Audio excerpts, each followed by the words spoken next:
Este es el ministerio de David Powson y estás escuchando Jesús, las 7 maravillas de su historia. Esta charla en 10 partes cubre lo que dice la Biblia sobre Jesús, quién era, por qué vino y qué podemos esperar cuando regrese. Basado en la sección media del Credo de los Apóstoles, David cubre 2 hechos fundamentales en los que se basa la fe cristiana. Parte 10, su juicio.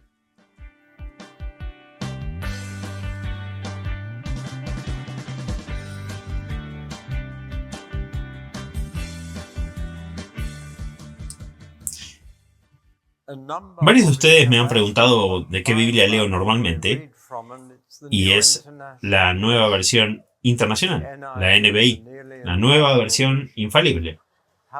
Sin embargo, en mis estudios utilizo tantas traducciones como puedo conseguir, y algunas de las paráfrasis modernas me parecen muy estimulantes. Y en mis devocionales privados de la mañana he estado leyendo una versión moderna de los Salmos. Y quiero leerles uno que es muy apropiado.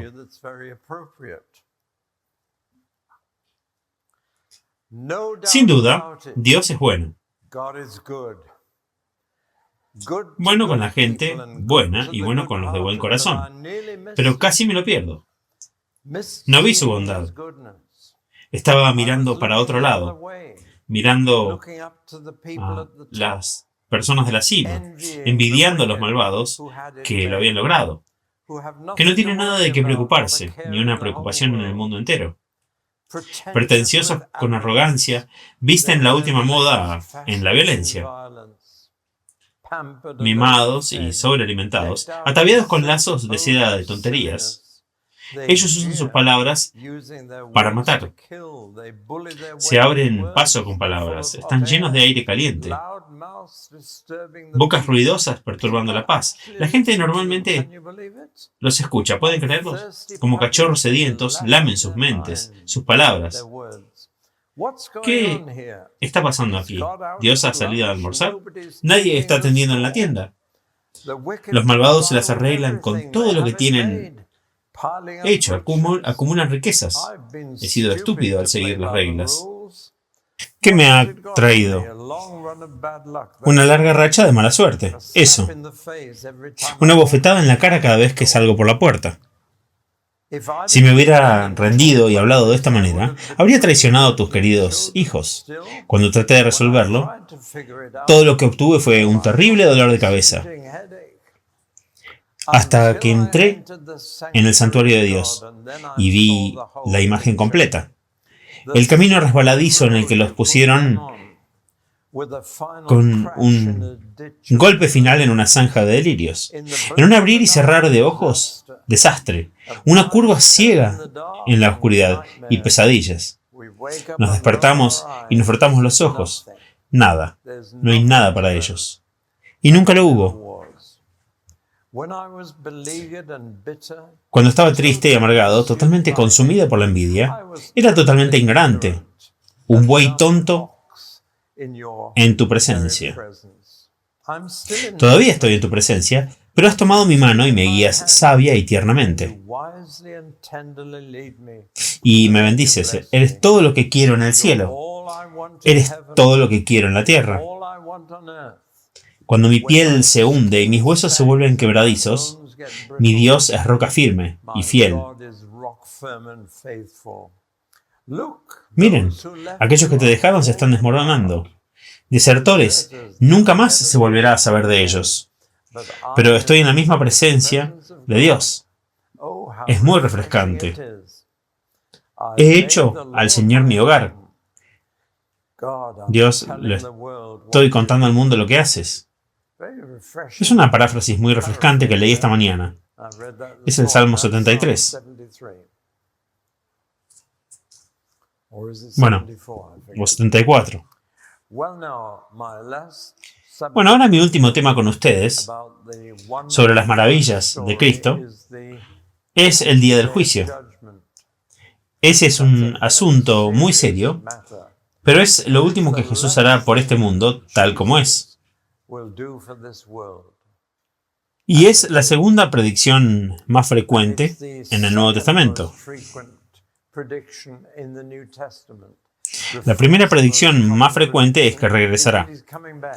La segunda, más común, es que será el juez del mundo entero. Uno o dos textos al azar les doy. Hechos 17:31.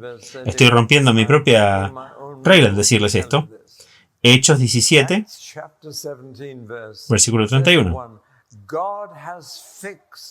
Dios ha fijado un día en el cual juzgará al mundo con justicia por un hombre que Él ha designado. Y eso era Pablo predicando en Atenas. O tomen esto. Todos debemos presentarnos ante el tribunal de Cristo para que cada uno reciba el bien o el mal según lo que haya hecho en su cuerpo o en el cuerpo.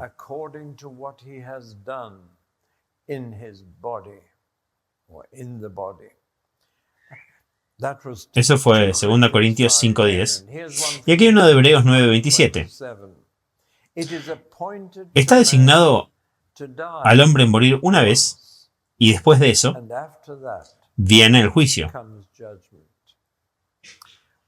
Lo que estamos diciendo es que hay dos citas en el diario de Dios para cada uno de ustedes y no saben las fechas de ninguna de las dos.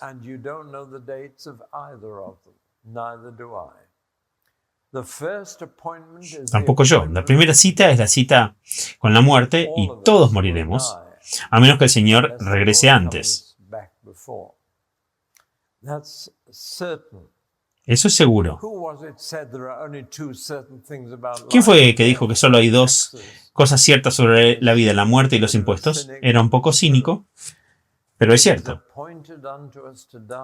Está designado que muramos y Dios sabe esa fecha y la tiene en su diario, pero tiene otra cita con nosotros después. Y esa es la cita para el día del juicio.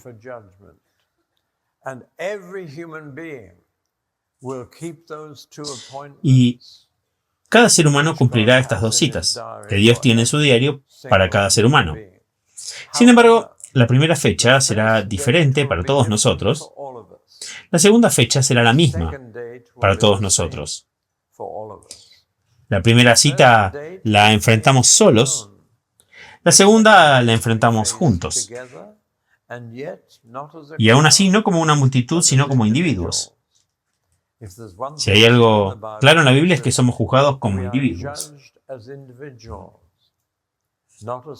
No como parte de una familia o como parte de una iglesia, sino cada persona. Y necesitamos recordar estas dos fechas que no sabemos, pero que son fechas que están fijas y es saludable hacerlo. No es morboso. Necesitamos recordarlas. Pero nos gusta intentar olvidar ambas si podemos. Nos gusta posponer la fecha de la muerte. Nos gusta olvidar que vamos a morir. Asistimos a los funerales de otros, pero no pensamos en los nuestros. Teníamos un director de funeraria. ¿Se le llama así aquí? En nuestro pueblo, y había pasado su vida dirigiendo funerales de otras personas. Nunca, me dijo, ni una sola vez pensó que iba a morir. ¿No es increíble que un director de funeraria nunca piense en su propia muerte? Ni una sola vez. Solo cuando su pequeña vino a nuestra escuela dominical y se fue a casa y le contó acerca de Jesús, comenzó a pensar en su propia muerte y vino a Cristo. Y lo recuerdo dando su testimonio. Dijo que él era una persona socialmente inaceptable, y cuando le decía a la gente que embalsamaba cuerpos y extendía su mano para estrecharla, no les gustaba estrecharle la mano. Pero él dijo que nunca pensó en su propia muerte hasta que su pequeña llegó a casa y le dijo que debería.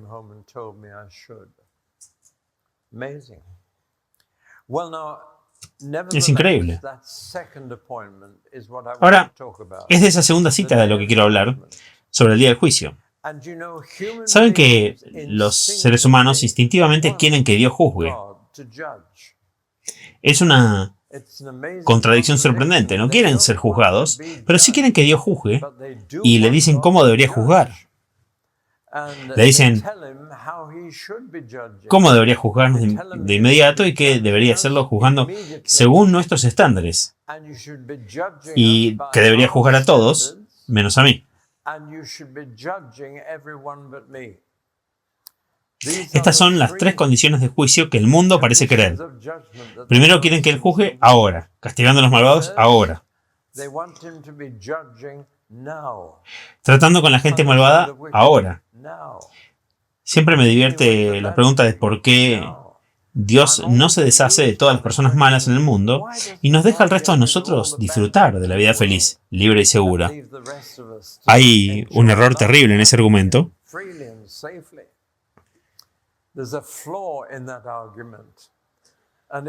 Y es que es la suposición de que si Dios se deshiciera de todos, las personas malas, todavía quedarían las personas que quieren que se deshagan de esas.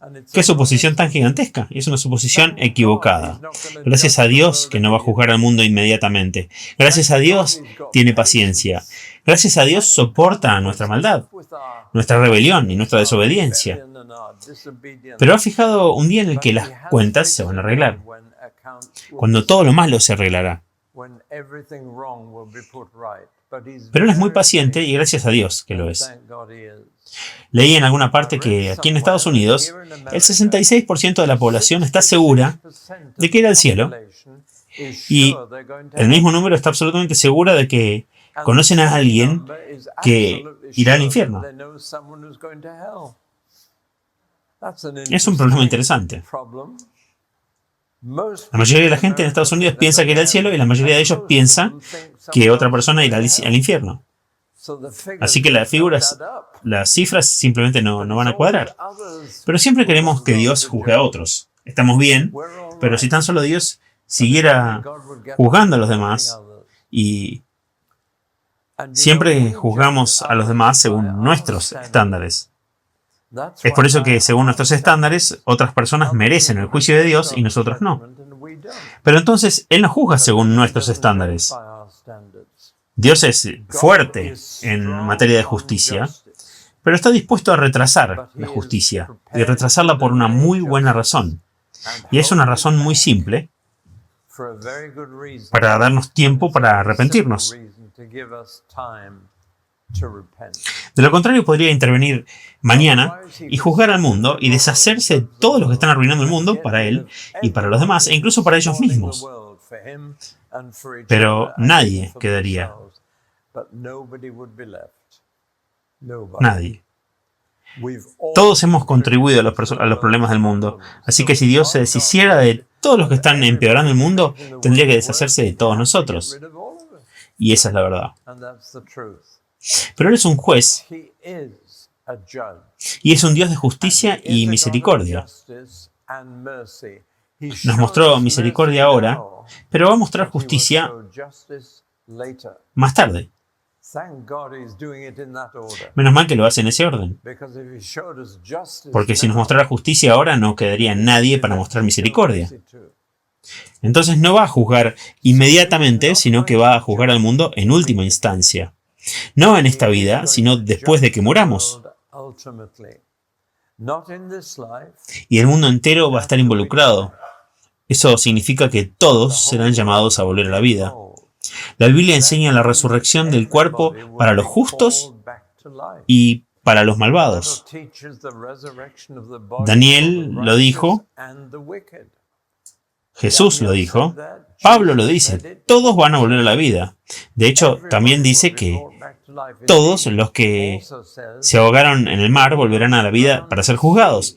Todos los que se hundieron con el Titanic van a estar ahí, y debe haber miles de personas ahogadas en el mar, y sus cuerpos desintegrados en el agua desaparecieron. No encontraron ni un solo esqueleto en los restos del Titanic, pero todas esas personas que se habían desintegrado y desaparecido, encontraron algunas botas, pero no tenían pies. Pero esas personas van a estar ahí. Serán resucitadas de las profundidades del océano y se encontrarán delante de Dios.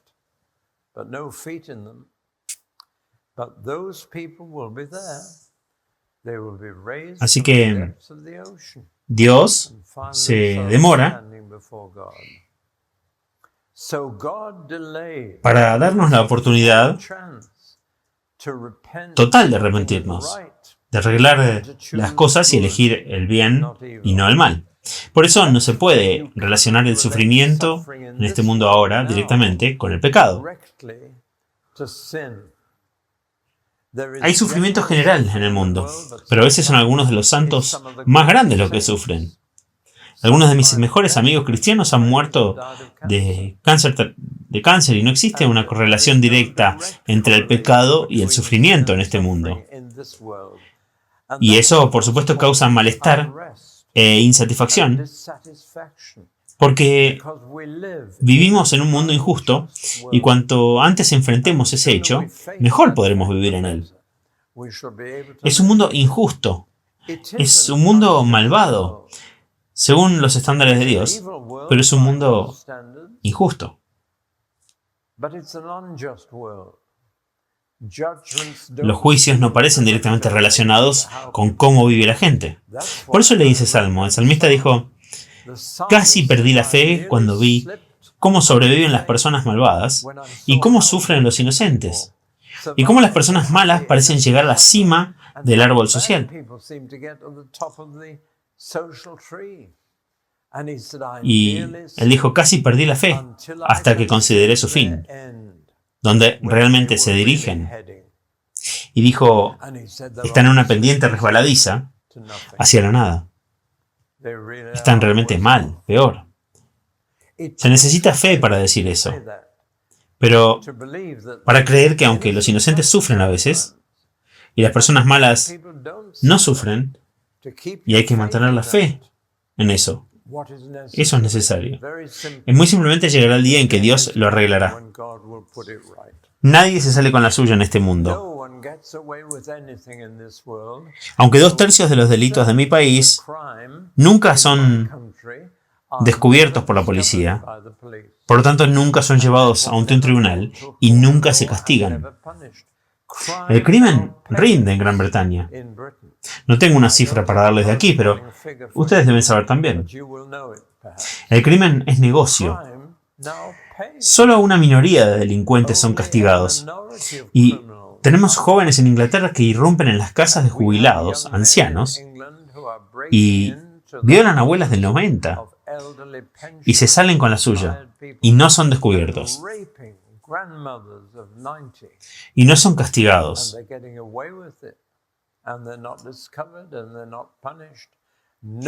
Nadie se saldrá con la suya delante de Dios. Llegará un día en que todos esos crímenes volverán a los libros, cuando la gente enfrentará sus propias vidas. Teníamos un programa muy popular en la televisión llamado Esta es tu vida. Supongo que ustedes tendrían algo similar porque tenemos todos sus programas repetidos en nuestra televisión. Y este programa llevaba a las personas a través de su vida y presentaba a personas en sus vidas, y era un programa fascinante. El único problema fue que solo mostraban las cosas buenas. Y hablé con los investigadores de esos programas y descubrieron tantas cosas malas que tuvieron que suprimir y dejar fuera del programa en cada caso. Así que el programa nos presentaba personas buenas y encantadoras. Uno de los cuales era el chofer de mi abuela, y lo despidieron porque era deshonesto. Era un pícaro. Y apareció en televisión nacional, Esta es tu vida, porque había estado en los bomberos durante la Segunda Guerra Mundial. Y lo pintaron como un héroe. Y mientras veíamos el programa sabíamos cómo era él realmente. Fue una experiencia muy extraña. Y pensé, ¿qué pasa con todos los demás? Todos los grandes héroes que nos han presentado. Me pregunto qué descubrieron sobre ellos en secreto. Y los investigadores tenían un archivo que era solo para sus ojos y se mantenía firmemente cerrado. Pero ese día, toda tu vida saldrá a la luz. Dios te presentará un libro que dirá: esta es tu vida. E incluso las cosas que has olvidado o reprimido en tu subconsciente van a estar ahí. Y va a ser cada palabra que hayamos dicho, y cada pensamiento que hayamos tenido, y cada sentimiento que hayamos tenido. Pero principalmente todo lo que hemos hecho. Esa es la palabra que se recoge cada vez que se menciona juicio en el Nuevo Testamento. No eres juzgado por la fe, lo que crees. Eres justificado por la fe. Así es como comienza la vida cristiana, pero todos son juzgados por las obras, por lo que han hecho en el cuerpo, lo que hemos hecho nosotros en esta vida, entre el nacimiento y la muerte. Y ese será el foco del juicio. Y debemos ser juzgados por los estándares de Dios, no los nuestros ni los de nadie más. Lo que Dios esperaba de nosotros será de la manera que seremos juzgados. Y tan pronto como la gente escuche eso, vendrán a mí con esta pregunta: ¿qué pasa con aquellos que nunca han escuchado? Y yo siempre respondo a la pregunta con otra pregunta, y pregunto: ¿vas a ser misionero? Y me dicen: no. ¿Por qué? Pero les digo: pensé que estaban pensando ser misioneros. ¿Estás preocupado por aquellos que nunca escucharon? En realidad no están preocupados por aquellos que nunca escucharon. Están tratando de encontrar un defecto en Dios. De lo contrario, se unirían al movimiento misionero y le dirán a la gente que nunca escucharon. Están tratando de discutir. ¿Pero qué creemos? Que aquellos que han escuchado el Evangelio de Cristo y sus enseñanzas serán juzgados por eso. Aquellos que no han escuchado el Evangelio, pero sí han escuchado los 10 mandamientos, algunos judíos, que sí han oído los 10 mandamientos, serán juzgados por eso. Es en Romanos 2 que Pablo enseña claramente: será juzgado no por lo que no sabías, sino por lo que hiciste. Y es además la enseñanza de las Escrituras que Dios escribió algunas de sus leyes en el corazón humano, en la conciencia de todos en la tierra. Es por eso que cada ser humano tiene algún tipo de estándar entre el bien y el mal. Tienen una ley escrita dentro de sí mismos de que existe el bien y el mal. Y es muy interesante. Si solo se nos juzga por la forma en que juzgamos a los demás, eso sería suficiente. Porque por nuestro propio sentido del bien y del mal, reconocemos el mal en otras personas muy rápidamente. Y somos muy lentos para reconocerlo en nosotros mismos. Condenamos a otros muchas veces por nuestros estándares, pero debemos ser juzgados por esos mismos estándares que nosotros tenemos. Por eso Jesús dijo: no juzguen para no ser juzgados. Porque cada vez que digo que alguien está haciendo algo mal, estoy estableciendo un estándar por el cual Dios me juzgará. La hipocresía es juzgar a los demás y no juzgarte a ti mismo, por la misma ley del bien y del mal. Y parece que todos tienen algo de la ley de Dios escrito dentro de ellos. Para tomar un ejemplo, todos en el mundo saben que el abuso de niños es incorrecto. El incesto es condenado en todas las sociedades de la tierra. ¿No es interesante? Y Jesús enseñó que los ángeles cuidan a los niños y que es mejor que te cuelguen del cuello una piedra de molino y te arrojen al océano que ofender o lastimar a uno de estos pequeños. Dios está muy preocupado por lo que le hacemos a nuestros hijos, y sin embargo, en Internet hay miles de pedófilos que abusan niños en todo el mundo. ¿Qué piensa Dios de esto?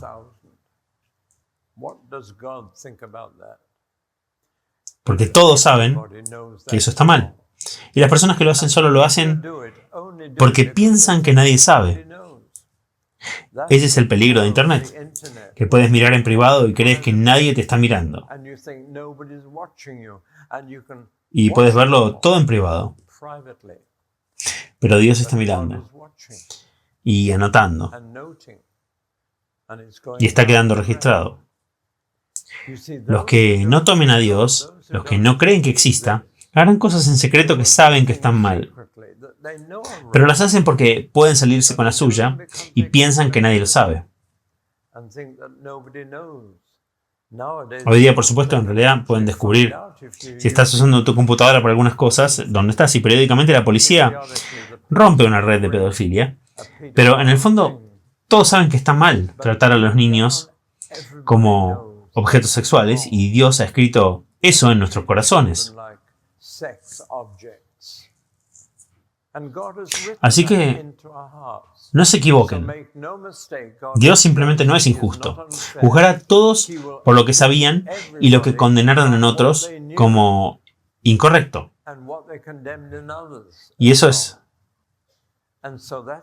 justo. Él no dirá, te rechazo porque no respondiste al Evangelio, si nunca escuchaste el Evangelio.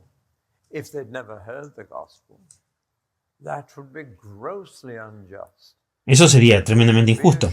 Pero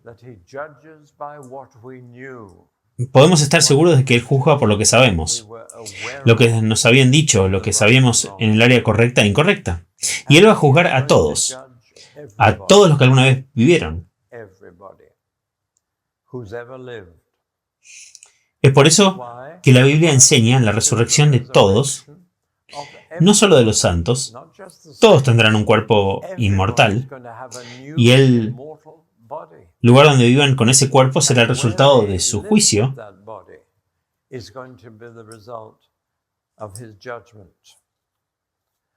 Sigamos ahora adelante. La Biblia no solo habla de las leyes de Dios, habla de la ira de Dios, y eso es un concepto muy importante en el Nuevo Testamento. Y quiero decirles algo sobre la ira de Dios. Hay dos fases de la ira de Dios. Una es cuando está hirviendo y la otra es cuando se desborda. Y hay dos palabras diferentes en el Nuevo Testamento para cuando Dios se siente enojado y cuando está enojado. Así que al momento, la ira de Dios no se desborda. Se desbordará en el día del juicio. En este momento está hirviendo a fuego lento, como una cacerola con leche en la cocina. Y quieres calentarla y luego le quitas los ojos encima y de repente no está burbujeando simplemente, sino que está por toda la cocina y no lo esperabas. Y ahora tienes que limpiar el desorden. Y limpiar un horno quemado no es nada divertido. Puedo decírselos, porque he visto a mi esposa hacerlo y no es divertido. Pero es algo que uno no está mirando y no lo esperaba. Y de repente se desbordó y estropeó.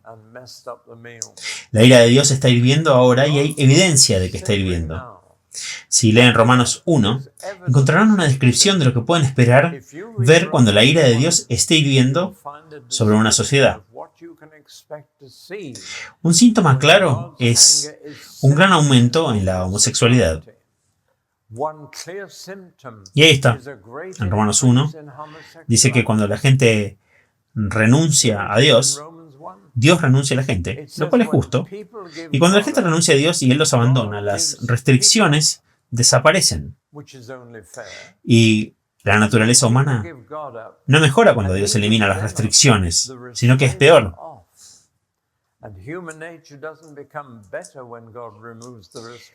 Uno de los ejemplos de convertirse en palabras es un gran aumento de la homosexualidad. Ahora déjenme decir esto que pueda sorprenderles. Creo que todos tenemos homosexualidad en nosotros y que todos somos capaces de tenerla. Y cuando las restricciones son quitadas, cualquiera de nosotros podría quedar atrapado en eso. La gente pasa por fases generalmente. La adolescencia, cuando se sienten más atraídos por su propio sexo que el otro, se enamoran de un profesor del mismo sexo. Está ahí, es parte de nuestra naturaleza caída. Usar el sexo de otra manera de lo que Dios quiso que se usara. Todos somos capaces, solo que en la mayoría de nosotros está restringido por muchas influencias exteriores, la opinión social, todo tipo de cosas. Pero cuando no hay frenos, todos somos capaces de cualquier cosa. Recuerdo cuando Richard Wurmbrand vino a casa. ¿Escucharon su nombre? El pastor judío de Rumania que estuvo en prisión durante tanto tiempo, y tuvimos una conversación muy seria, y me miró a la cara y me dijo: David, yo podría ser un asesino.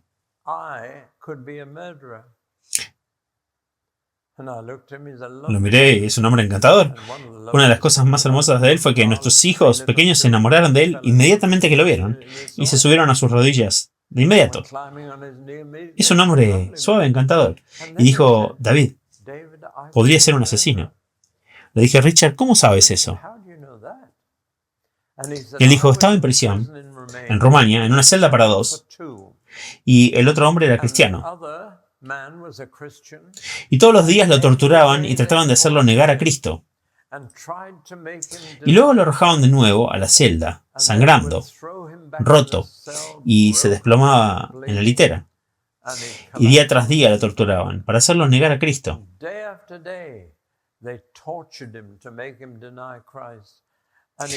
Y dice que un día lo arrojaron a la celda y estaba tan débil que le dijo: Richard, no puedo. No aguanto más. He tenido tanto dolor, no puedo soportar ni un poco más. Mañana voy a negar a Cristo. Lo sé. Simplemente no puedo soportarlo. Y Richard se quedó despierto esa noche y pensó que este hombre iba a negar a Cristo mañana. Y a Richard se le ocurrió que si me acercaba sigilosamente mientras dormía y lo estrangulaba, iría al cielo sin negar a Cristo. Y se acercó a su amigo en la litera y le puso las manos alrededor de la garganta. Y el hombre abrió los ojos y le dijo: Richard, ¿qué estás haciendo? Y Richard dijo: te iba a matar para llevarte al cielo antes de que negaras a Cristo. Y ese hombre nunca negó a Cristo.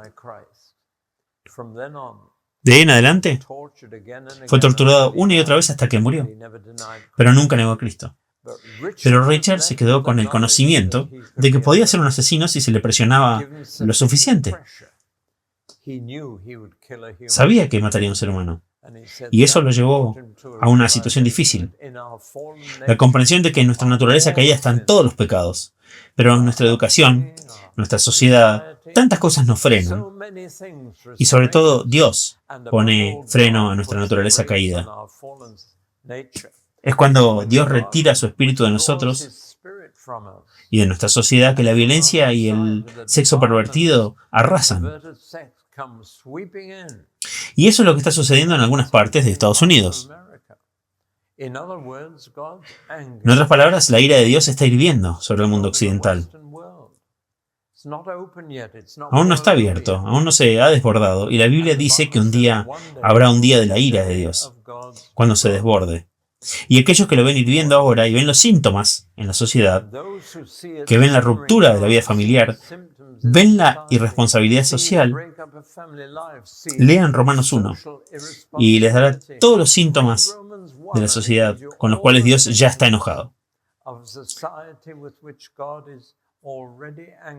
Pero está hirviendo lentamente. ¿Tienen esa palabra aquí? Hirviendo a fuego lento. Pero un día, el día de la ira, se va a desbordar. Y Dios se ocupará de todo con justicia. Vivimos en un mundo injusto, una sociedad injusta. Pero un día la justicia de Dios se ocupará de todo.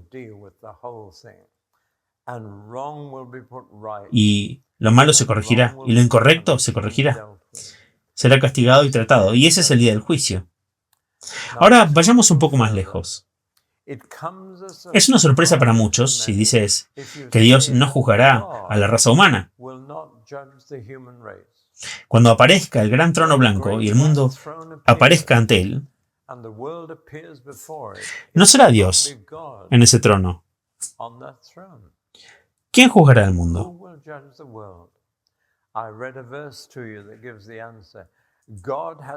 Les leí un versículo que da la respuesta. Dios ha delegado deliberadamente el juicio del mundo a un hombre llamado Jesús.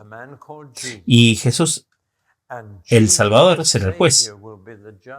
Muchas personas solo miran a Jesús como Salvador en su primera venida y piensan que conocen a Jesús. Pero la Biblia habla de su segunda venida como juez. Y es el mismo Jesús, pero con una misión muy diferente. Él vino primero para salvarnos, pero vendrá segundo para juzgarnos. Y esa es la verdad sobre Jesús. Y es por eso que muchos cristianos ignoran el libro de Apocalipsis. Porque habla de que Jesús regresará no para salvar al mundo, sino para juzgar al mundo. Y saben, en el libro de Apocalipsis dice que el mundo se alejará de él con miedo y llanto. Pedirán que vengan los montes y caigan sobre ellos para esconderlos del rostro de Jesús. ¡Qué situación tan extraordinaria! Es el mismo Jesús, pero ahora está mostrando un lado muy diferente de su carácter. Un lado que siempre estuvo ahí. Estuvo ahí cuando, en ira, limpió el templo. Estaba ahí cuando sanó a un hombre con la mano seca y fue criticado por ello. Y estaba enojado con aquellos que lo criticaban por sanar un sábado. Hubo vislumbres de este Jesús incluso la primera vez, pero solo vislumbres. Cuando venga la segunda vez, va a venir todo junto. Y la gente se sorprenderá de que lo que pensaban en la escuela dominical, el Jesús manso, gentil y suave, estará lidiando con sus enemigos. Entonces, ¿quién será el juez? No Dios. Y cada credo cristiano, incluido en la parte acerca de Jesús, dice que vendrá a juzgar. Y eso es parte de la fe cristiana. ¿Qué diferencia significa que Él tiene derecho a juzgar? Estaba leyendo una visión que alguien tuvo y lo estuve buscando en internet, pero no lo pude encontrar. Algunos de ustedes tal vez lo conozcan. Pero un día un hombre tuvo una visión y vio un gran plano lleno de gente y un gran trono blanco y se dio cuenta de que estaba teniendo una visión del día del juicio.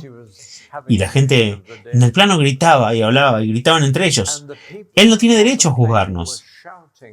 No sabe lo que es nacer ilegítimo. No sabe lo que es no tener un hogar. Él no sabe lo que es ser acusado de crímenes que nunca cometiste. Y ellos gritaban estas cosas unos a otros y hacia el trono. Y luego el juez caminó y subió al trono. Y toda la multitud guardó silencio, porque se dieron cuenta de que el juez sabía todas estas cosas. Y Jesús tiene derecho a juzgar, porque ha estado en nuestro mundo, ha estado bajo nuestras presiones, ha sido tentado en todos los puntos como nosotros.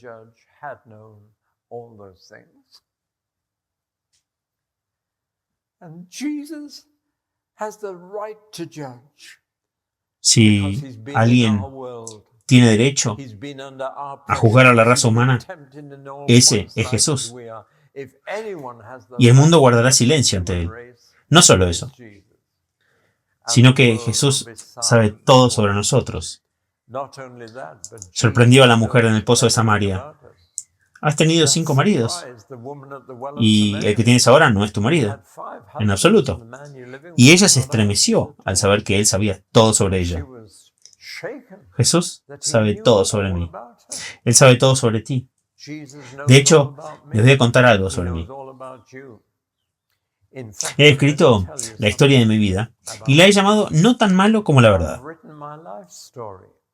lo cual puede sonar como un título gracioso para una autobiografía, pero hace años había personas en un lugar de Gales que difundieron rumores sobre mí que eran totalmente falsos, porque eran mentiras, y comenzaron a extenderse por toda Inglaterra, como si a la gente le encantara creer lo peor. Y yo comencé a recibir cartas que decían: estimado señor Pawson, lo sentimos mucho, pero los arreglos para su visita han fracasado.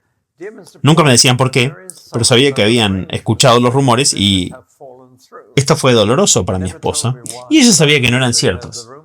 Y fui y me quejé amargamente al Señor. Le dije, Señor, no es doloroso por las mentiras solamente, sino que está arruinando mi ministerio, me está cerrando puertas. ¿Y saben lo que me dijo el Señor? Me dijo, David, lo peor que pueden decir de ti no es tan malo como la verdad.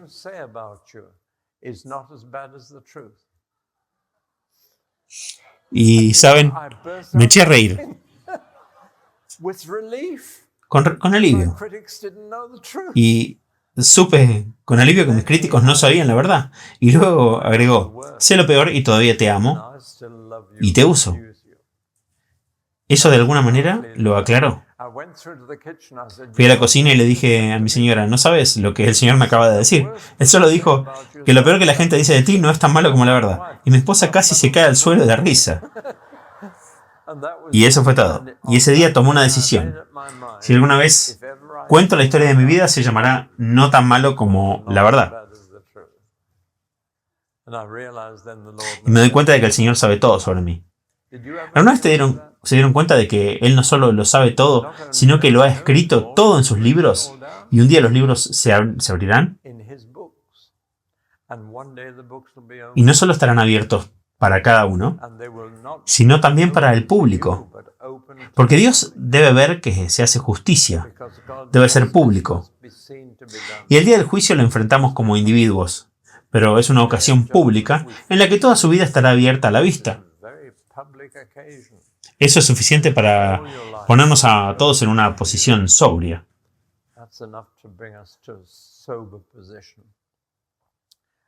Los libros se abrirán.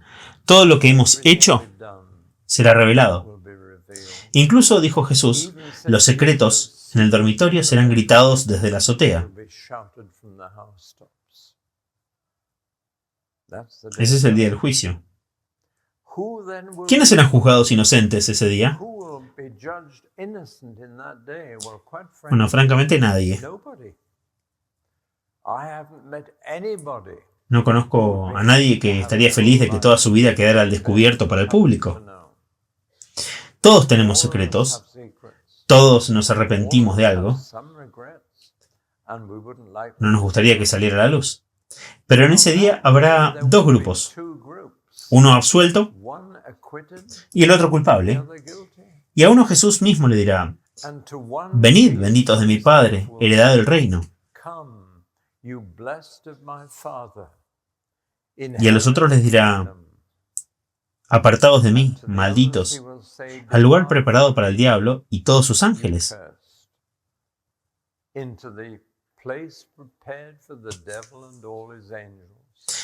¿Se dan cuenta de que el infierno nunca fue preparado para los seres humanos? Fue preparado para el diablo y sus ángeles, porque Jesús no murió por un solo ángel. Y sabemos por las Escrituras que un tercio de los ángeles se ha revelado en el cielo, guiados por Satanás, que es un ángel, y llamamos a estos ángeles demonios, pero eso es lo que eran, y eso es lo que son, ángeles caídos, y no hay salvación, ni perdón disponible para los ángeles. Y por eso Dios tuvo que preparar un lugar donde podría ponerlos, porque los ángeles tienen inmortalidad, y el infierno fue preparado para ellos, no para ninguno de nosotros. Sin embargo, si no somos absueltos en ese día, seremos sentenciados a vivir con el diablo y todos sus ángeles para siempre.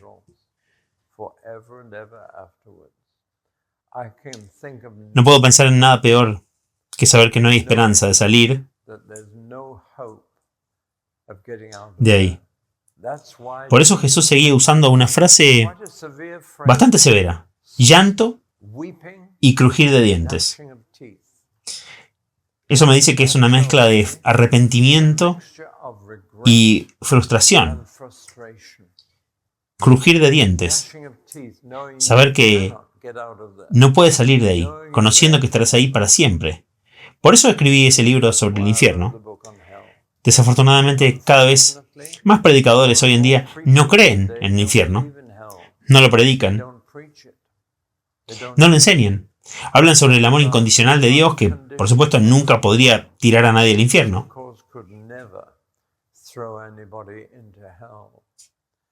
Pero Jesús dijo más sobre el infierno que cualquier otra persona de la Biblia. De hecho, nadie más habla sobre el infierno en toda la Biblia. Todo lo que sé sobre el infierno lo he aprendido de Jesús, de sus labios. Nos fue dada la verdad y toda la verdad. Pero escuchen, hay algo más. Dice, libros fueron abiertos ese día, los libros de nuestras vidas, el registro de lo que hemos hecho en el cuerpo, es decir, en este mundo, pero hay otro libro que también está abierto. No es nuestro libro, es el libro de el Cordero, el libro de la vida del Cordero se llama, y es su libro. Y en él hay cientos y cientos de nombres. Y sin embargo, es su libro de la vida. El único que vivió en esta tierra y nunca dio un solo paso a Satanás. Fue tentado en todo punto, así como nosotros. Y aún así nunca fue pecado, y en su libro, y es el único libro aceptable para Dios, hay cientos de nombres en ese libro. Y confío en que sus nombres estén. Porque este día, cuando se abre ese libro, los otros libros se cierran. Y si tu nombre está en el libro de la vida del Cordero, ese día no es una amenaza para ti. Así que en mis últimos 2 minutos quiero decirles esto. ¿Cómo puedes incluir tu nombre en el libro de la vida del Cordero? Y la respuesta es que tus pecados sean perdonados. Y eso porque Jesús murió por ti y pagó por tus pecados. Puedes ser absuelto, justificado ante los ojos de Dios, puesto en su buen libro. Sin embargo, hay algo más que decir. Les dije cómo poner el nombre en el libro de la vida, el libro de la vida del Cordero. Pero ¿saben que el libro de la vida solo se menciona 4 veces en toda la Biblia? Y 3 de esas veces se habla de nombres que fueron borrados de su libro. Así que mi segundo punto, que quiero enfatizar con mucha firmeza, les dije cómo poner su nombre en el libro. Ahora les voy a decir cómo conservarlo. Se puede borrar. Y 3 de cada 4 referencias al libro de la vida del Cordero habla de nombres que fueron borrados de ese libro. Y Dios nos ha hecho una promesa a través de Jesús en el libro del Apocalipsis, nuevamente. En el capítulo 3. Bendito sea el que venza. Su nombre no será borrado del libro de la vida. Y si el lenguaje significa algo, significa que a los creyentes que no venzan, se les quitará el nombre. Eso es serio. Sabes que tu nombre está en ese libro, cuando hayas tenido tus pecados perdonados. Pero debes mantenerlo. Y se necesita algo más para mantenerlo. El perdón pone tu nombre en el libro, pero la santidad lo guarda. Y necesitas santidad, tanto como perdón. Estas son las 2 necesidades más grandes de todo corazón humano, para estar listo para el nuevo mundo de Dios. Y dice al final del Apocalipsis que no todos los creyentes heredarán el nuevo cielo y la nueva tierra, sino los que han vencido. Esos heredarán todo esto. ¿Qué significa vencer? Significa aquellos que han vencido las presiones de afuera y de adentro,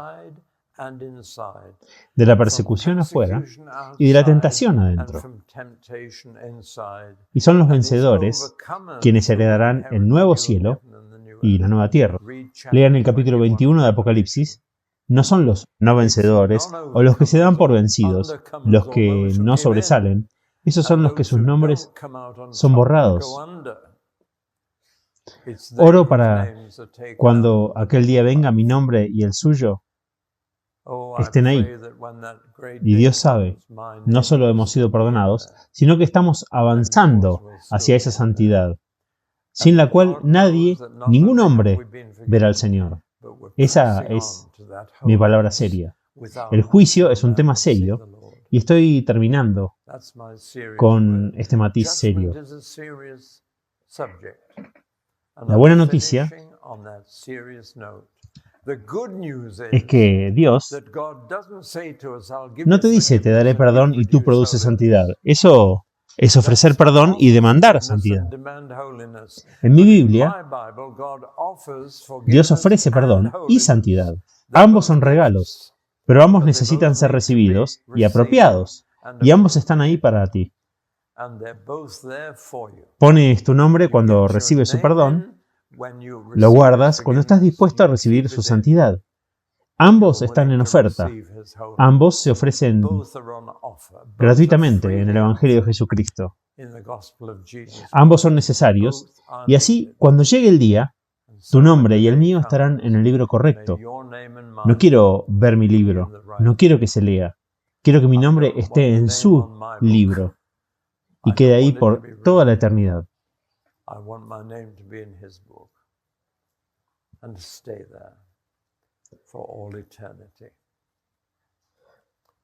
Bueno, han sido muy fieles escuchándome estas mañanas, pero termino con esta cita del Apocalipsis. Si el nombre de alguien no se encontró escrito en el libro de la vida, fue arrojado al lago de fuego. Dios conceda que nunca eso se pueda decir de nosotros. Amén.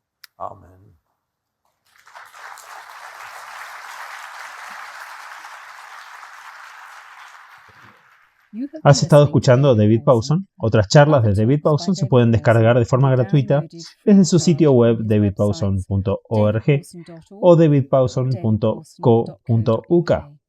Gracias por escuchar.